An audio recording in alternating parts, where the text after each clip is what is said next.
Hey y'all, welcome to another episode of Barbershop Love Stories, where we highlight the stories of men and get their take on love, dating, relationships, all the things. My name is Lena West, and today my very special guest is Luke. How we doing? Hey Luke, tell us a little bit about yourself. I am 20 years old, new to Atlanta, Georgia. Been here for about 2 years. From where? From Pennsylvania.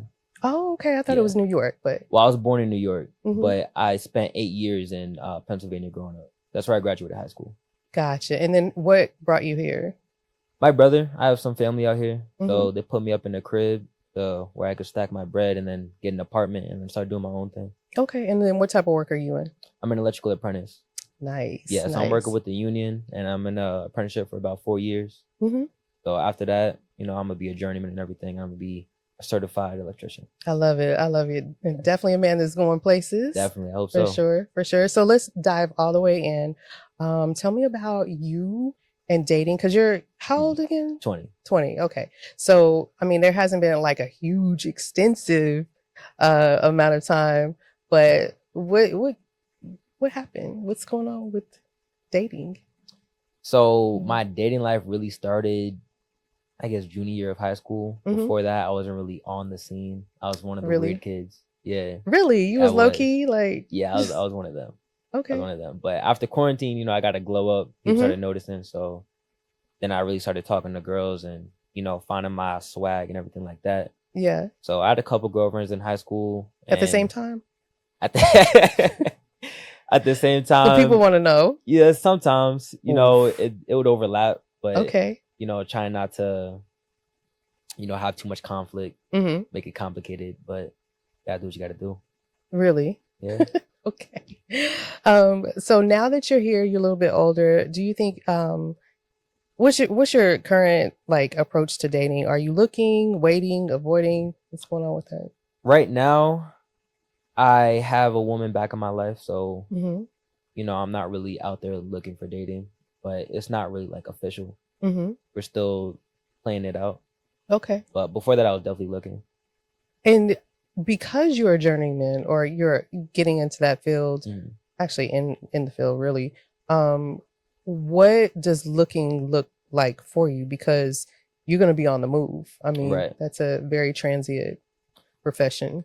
I'm not really looking for a wife right now because I know I'm going to be moving around a lot. But if anybody wants to come with me on the road, we can do that. Okay. Just, I'm going to play it by ear. How do you decide if someone is worth a second date? If somebody's worth a second date, I'm really off of vibes and how they speak. I really like a smart woman that knows how to use her words and isn't just talking about nonsense. She also has to be a kind person. Like if she's rude to, like, let's say we're on a dinner date and she's rude to the waiter or waitress or anything like that, that's gonna, I'm gonna have some drawback with that. I don't like a rude woman. So if she's nice and, she can carry a conversation, I don't see why not. Have you experienced like rudeness?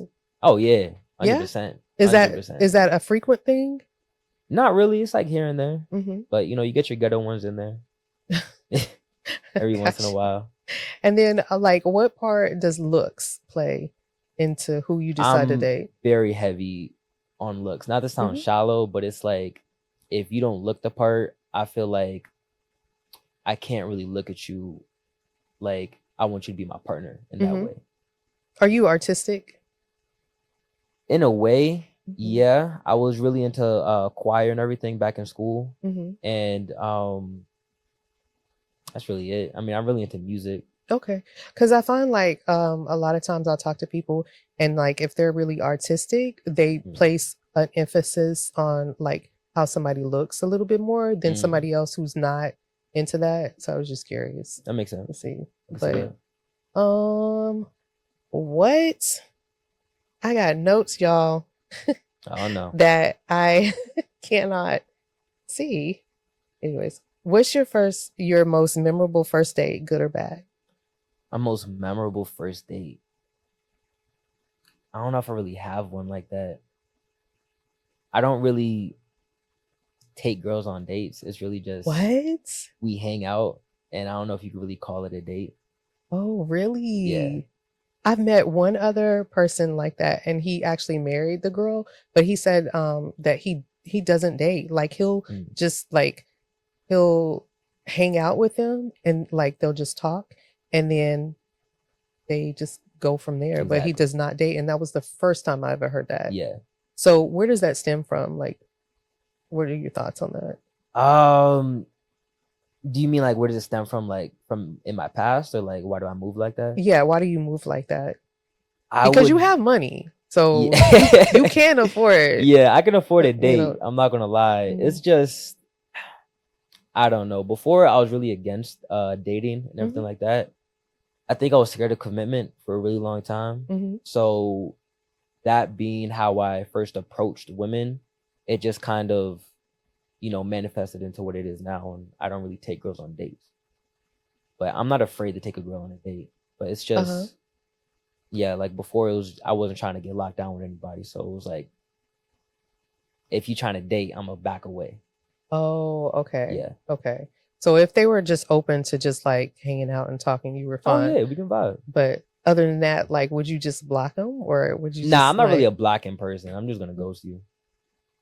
what is the I'm not gonna difference? lie. I What mean, is the difference? blocking is like you blocking them like physically on your phone. When Hmm. you ghost them, like everything still goes through, but you're just not giving them that attention. Oh, okay. Yeah. Thanks for clearing that up. Yeah, of course. No, no. How do you well, let's talk about this. Do you think that dating is harder now than in your parents' time? And tell me about the backstory of your parents, first of Mm. all. So do you want me to touch on my parents first or Yes. And then okay. So my parents, well, first my dad had this high school sweetheart that he ended up married and then getting divorced with. And that's hmm, where my older brother, um, that's his mom, that okay. his first wife. After that, my father got with my mom, Hmm. and I really feel like that was his true love, because the way he talks about it and everything like that, and the way everybody talks about their relationship, I Hmm. feel like that was the one for him. But unfortunately, she was working in the World Trade Center up in New York. She was working for Verizon at the time.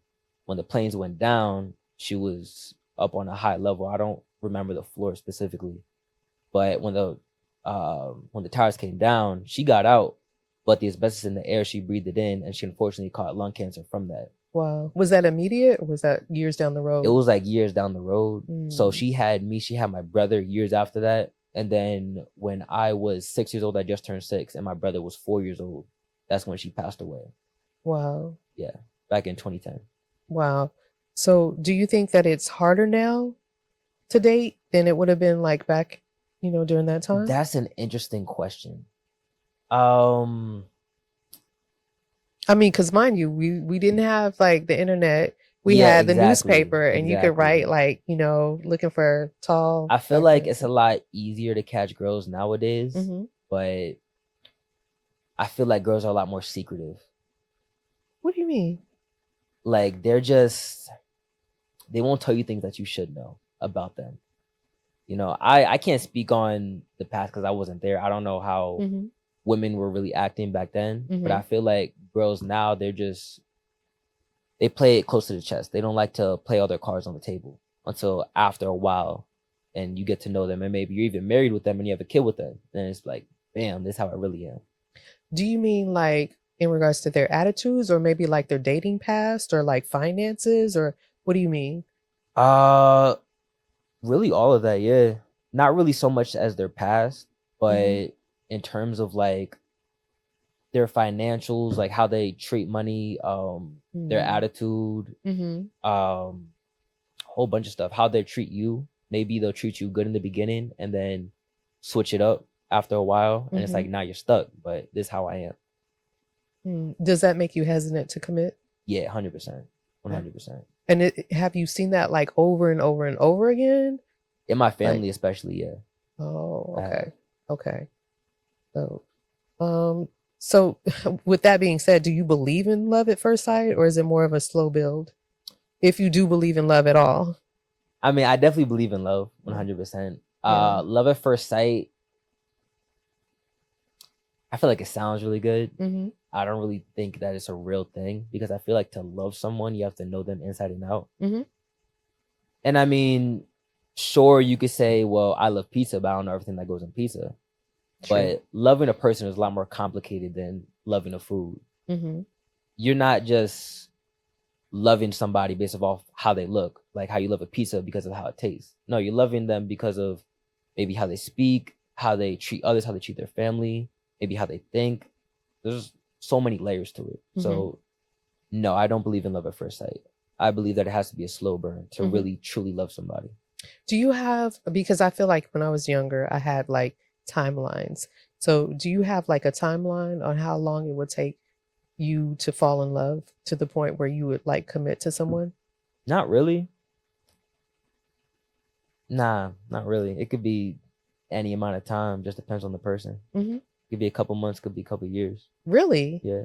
So you would commit after a couple of months? I mean, marriage, I wouldn't commit after a couple months, but maybe Yeah. I would know that this is the person that I want to spend my life with after a couple months. But I would still give it that time just to make sure she really is who she says that she is.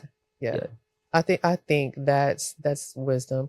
I will say though, I have a really good friend, and her husband, I think they're going on maybe like 11 years, but they married after like 30 days. Wow. Yeah, 30 days. And then my cousin, she married after 6 months, and they've been married for I think like 6 years or so. Yeah. Get along really well. So, I mean, I think it just depends on like what's going to happen in your life. 100%. You know? Yeah. for I mean, sure. there are those cases like that. I'm not denying that. Mhm. But it's just, I wouldn't feel comfortable marrying somebody that early on in the relationship. Yeah. Yeah, I feel like a consistency is like really huge for me. Yeah. Although I look at those stories and I'm like, that's so incredible. Yeah. And it's so amazing because like they actually work very, very well Definitely. together. But I don't know if that could be my story. I'd probably like drag it out. It'd be like a really, really long proposal. But I don't know. So have you ever had a heartbreak? Have I ever had a heartbreak? In terms of relationships, I wouldn't say so, no. Mhm. The girl that I just started talking to again, that was probably the closest I came to a heartbreak, but I don't know if you could really call it that. Why do you say that? I mean, it was really my fault why we ended up not talking. So Do you want to explain? yeah, I can explain. Okay. So before that, we were just friends, Mhm. and I made it known that I liked her very early on, and she was just kind of giving me this pushback until later on. It was really like senior year when we really started messing with each other. So after that, it wasn't like we were boyfriend, girlfriend. It was just like we're cool, because I don't think she really wanted that commitment, and I didn't want that either. But after that, it was really just, all right, what are you using me for? Right. And I feel like that has a lot to do with me, because for a long time, I would just use girls and not really worry about their side of things. So I felt like I knew that I was using her in a way, but I really just didn't pick up on that. And I feel like that just comes with immaturity. I didn't really know what I was doing. And I hurt her pretty bad because she wanted to progress things and I wasn't there for her to do that. So, and I'm curious, when you say that you were using her, what does that mean to you? Like after school, we'd link up, go in a car, and then. Okay. So it was just physical. It wasn't like you were using her for for emotional support. No. Or. But it was like when she needed me for emotional support, I wasn't there. And I remember there was a long time when I would only call her when I was either like high or drunk. And she definitely didn't like that, because it's like, what are you calling me for?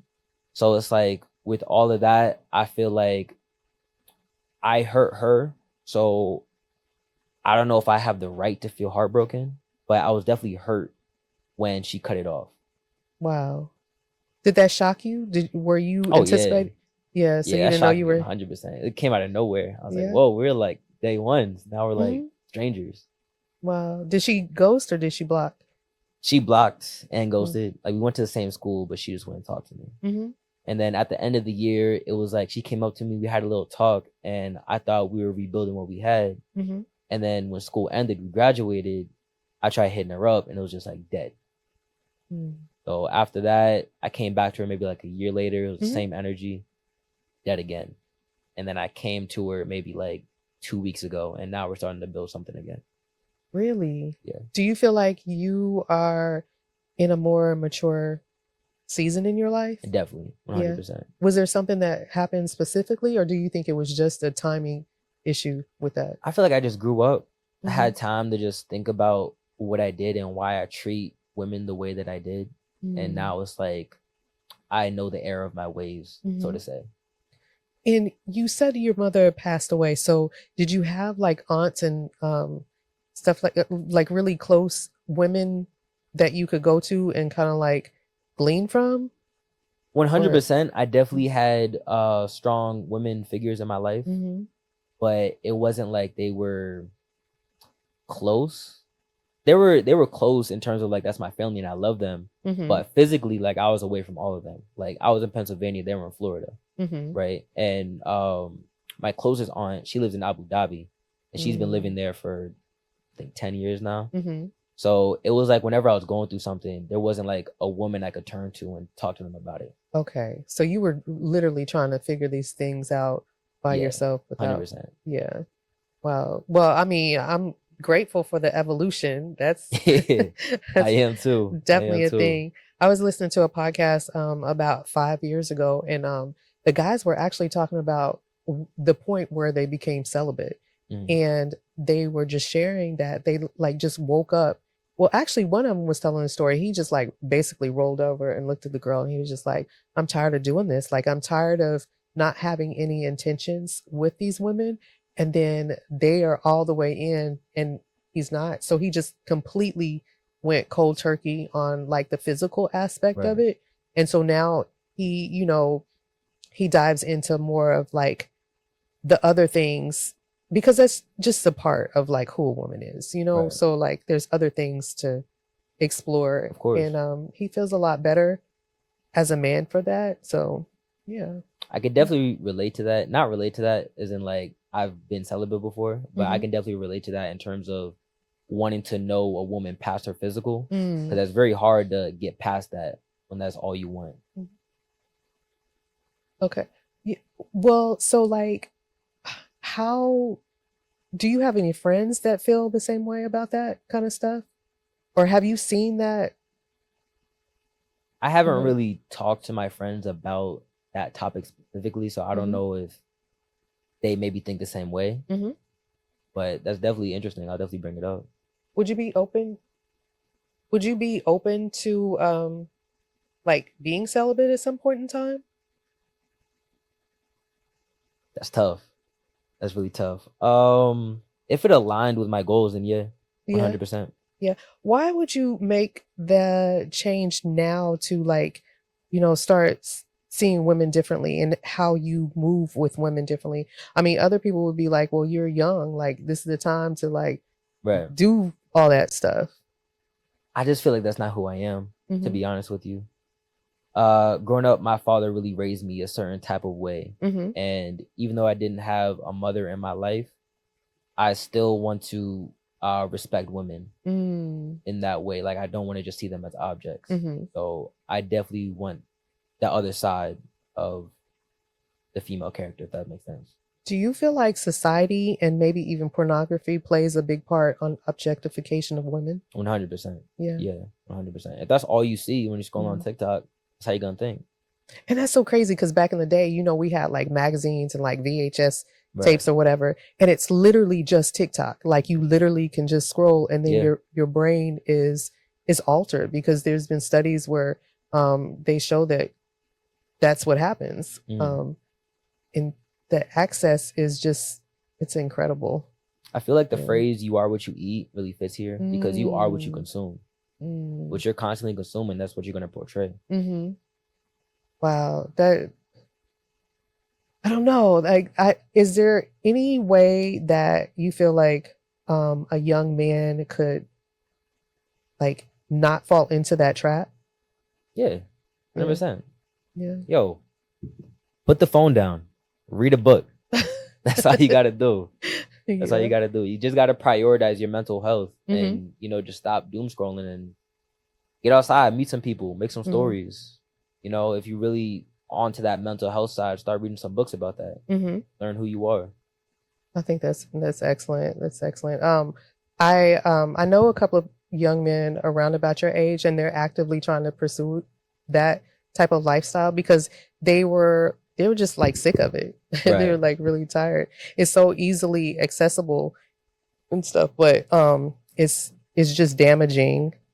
I know one of the guys that I was talking to, he just felt like even more lonely when he would do that and he would watch that kind of stuff, and even more unlovable, which is like a weird consequence of that. But I mean, I definitely can relate to that. Yeah. 100%. There have been some periods when I would just stay in my room, not go outside and all that, and I would just feel lonely more than anything. How did you break out of that? Just made a switch in my mind. Like, what am I doing? Start doing some push-ups. Going outside more, hanging out. Really all about your mental health. If you sitting inside in a dark room, that's really what your mind is going to look like, a dark room. But if you're outside and you're getting sunlight and everything like that, even just getting sunlight, that can switch your mental so much. Yeah. Are you a video gamer? I was, not so much anymore. Yeah, tell me about that. I was really into games back in high school. Not really crazy, but I would play them on occasion. Like if my friends were on, I would play. Now it's really just like, it's not really an interest for me anymore. I don't really find joy in playing video games. Like I've had my Xbox from high school sitting in my room for the past 2 years. I haven't touched it. And it's just like, I'm on something else. Like I've made goals with myself after high school, and playing video games all day just doesn't align with that. Yeah. So let me share something that I noticed when we were interacting for the first time. You rarely looked at your phone. Like you were very, very present, and like it wasn't this. Right. And I thought that was really interesting because like I don't see that with your age group at all, really. And so the fact that I feel like you were more like well-rounded in that, you're not just isolating yourself. You actually do go outside. You do interact and stuff like that. That really, really shows. And I think that does help with like mental health, which is a huge thing. We're past men's mental health month, but I mean, it's a 12-year round issue and concern. So 100%. Yeah. But who do you think gives the best relationship advice, and do you actually take it? I feel like for guys, women give the best relationship advice, and for girls, guys give the best relationship advice. Yeah. Because as a man, I'm gonna think how my homeboys think, right? Like, yo, she tripping. You know what I'm saying? Whatever situation it is, I know the way I'm thinking, they're gonna agree with that. Maybe not always, but most of the time, yeah. But if I go to my homegirl, she's gonna put it in a different perspective. Like, oh, well, maybe she's thinking about this. And now it's like, oh, okay, maybe I should change my approach. And same thing with girls. Like, if you go to your guy friend, they're gonna put it in a better perspective for you to think about when it comes to your boyfriend or significant other. Yeah, I definitely agree with that. Yeah. That's why, do you believe in platonic friends, male and female? Yeah. Yeah. 100%. Some people do not, and I think that has a lot to do with pornography too. Right. But it's really, really valuable, I feel like, to have male and female. Oh, definitely. For sure. Definitely. Yeah. We'll get you a lot of wisdom from that. What's one relationship rule you think that is outdated? Clearly dating, period. For you. That's interesting. A relationship rule that's outdated. I mean, do you feel like women should go 50-50? I mean, are there really rules in relationships? I don't think so. I feel like there are, how would you call it? I guess models in our relationships. Like, this is how I guess it should be, but I don't think there are hard set rules to relationships because everybody's different. Right, so you're never gonna get two people in a relationship that's gonna be the same as anybody else.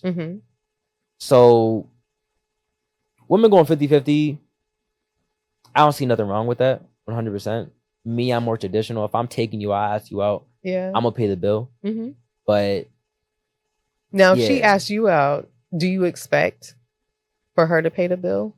Nah, not really. I mean, it's really how I was raised with my dad and everything. He's more of a traditional guy. He's like, yo, you're the breadwinner. You're taking care of the woman, whatever the case, right? So I would never expect the woman to pay the bill. But if she offered to go 50-50, I wouldn't say no. Definitely wouldn't. You should be like, oh, no, at least I'll get the tip. I'll do that. Yeah. That's wild. Okay.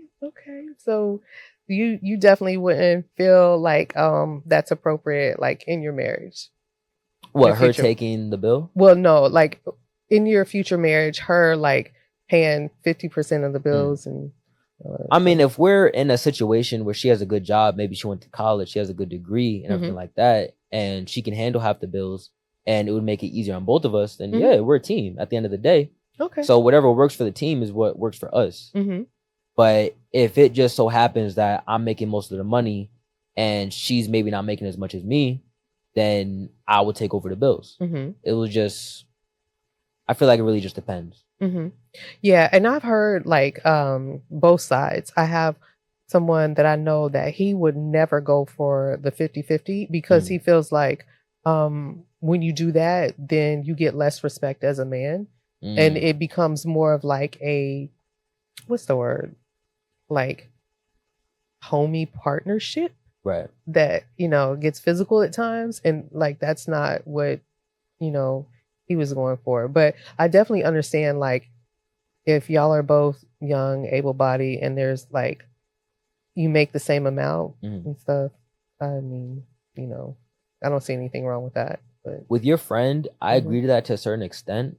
But I feel like if her putting in money to pay some things is changing the whole dynamic of the relationship, I feel like it really reflects back on you as a man. That you can't sustain that type of copaceticness. Like, you're the man, she's the woman.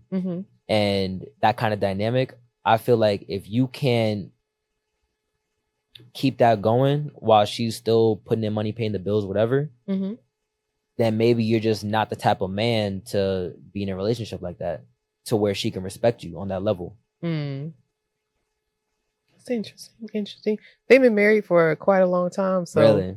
Okay. I guess if it works for him, it works for him. I guess, yeah. But then on the other hand, I've known a really good girlfriend of mine, and she was in a situation where the guy made a massive amount of money. I mean, it was a massive amount of money. And then like she get like $10 a week.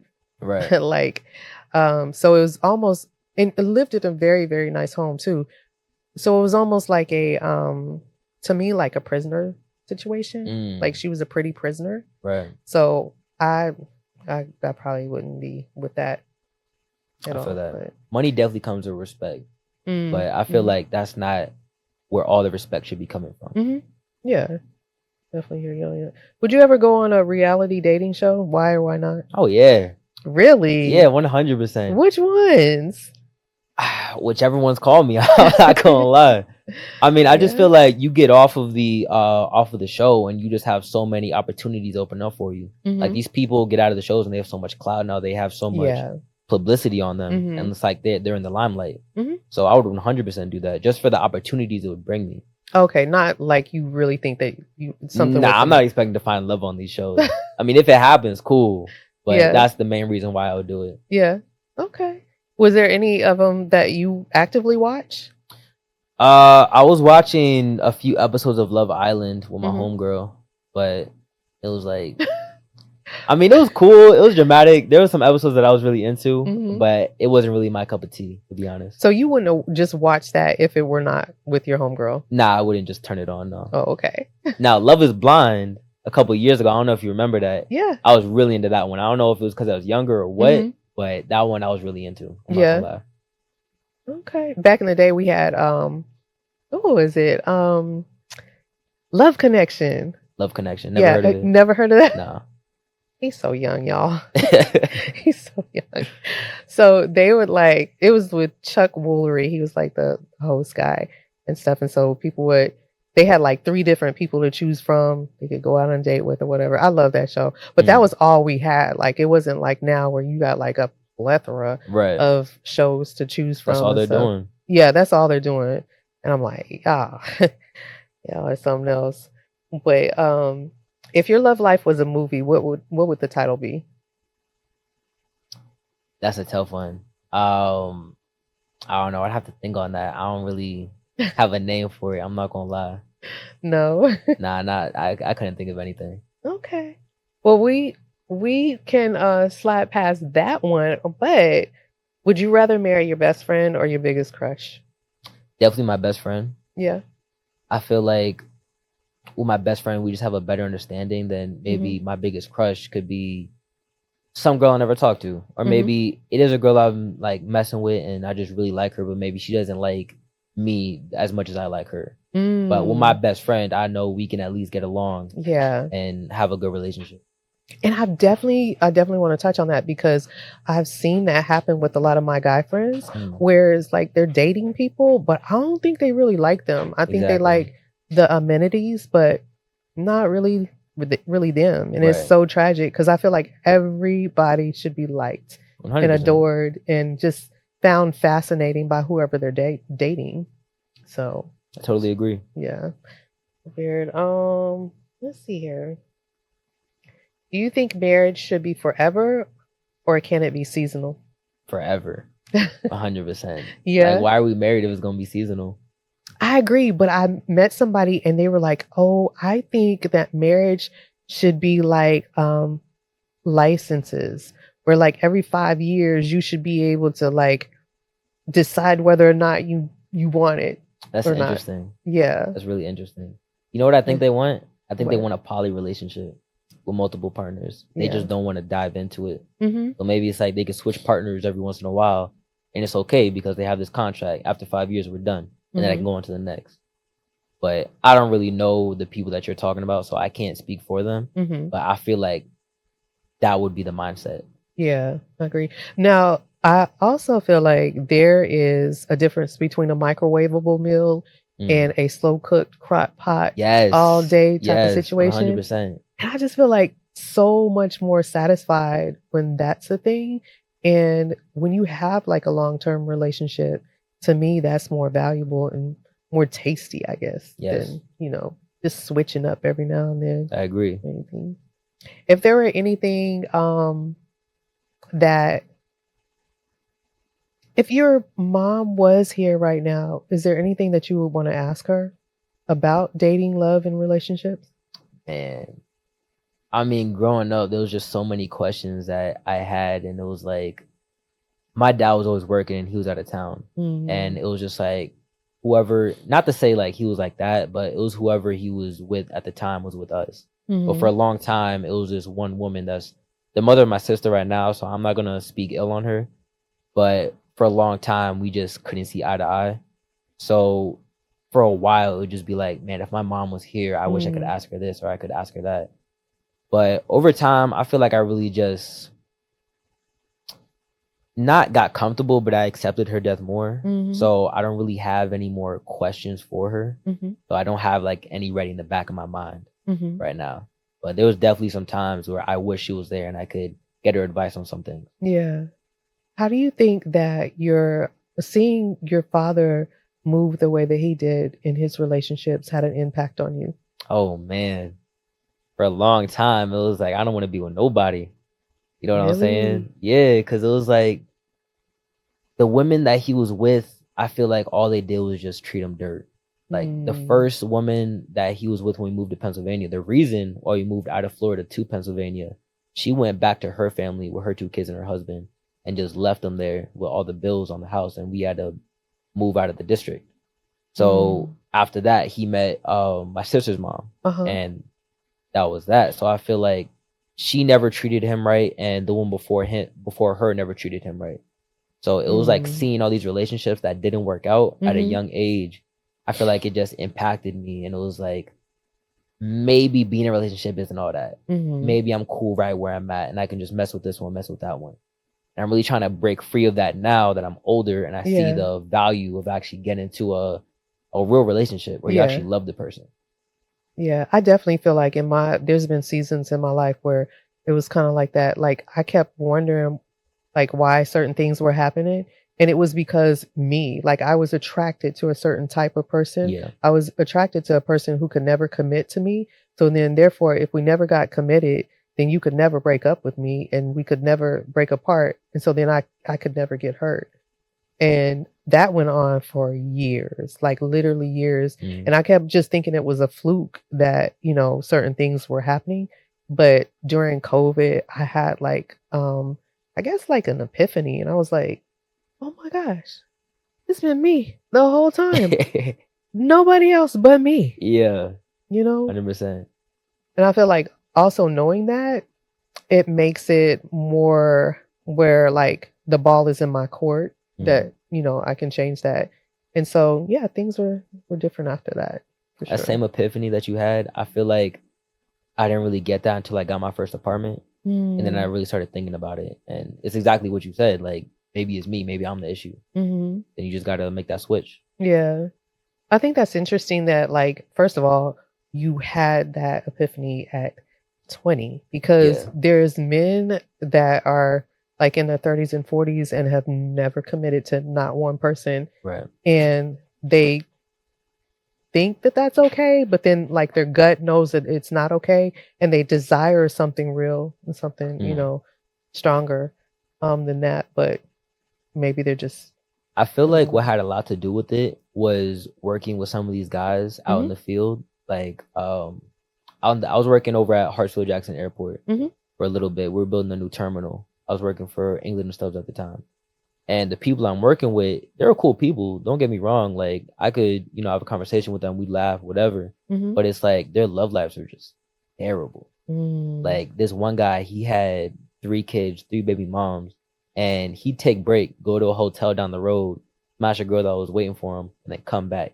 Well, he has all these kids, and he's asking everybody for money. Really? And it's like, yeah, I ain't never had a problem with him. He's a cool dude. But I just feel like, I don't know why, but so many people that I've worked with live that type of life. Like, they just can't commit. And me seeing that, it's like, that's not the life I'm trying to live. Yeah. I'm trying to have mine, and that be it. My family love me.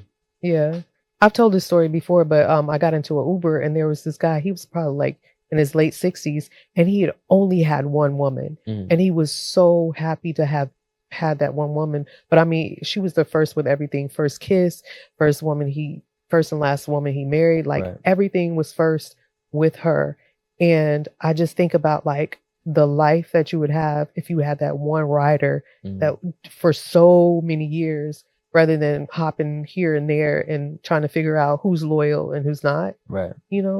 So yeah. It's just a big time waster, in my opinion. Because if you're really out there trying to find the one, why are you messing around with girls that are just sucking your energy? Yeah. I mean, that's hypocritical on my part, but it's true.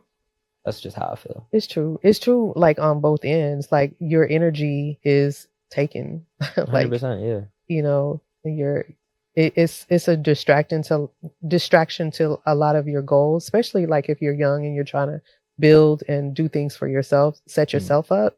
Like it's a huge distraction. Exactly. Yeah. Yeah. A lot of the guests that I have, like they'll tell like their advice to younger people is that exactly like build yourself first, then handle that stuff later. Exactly. Yeah.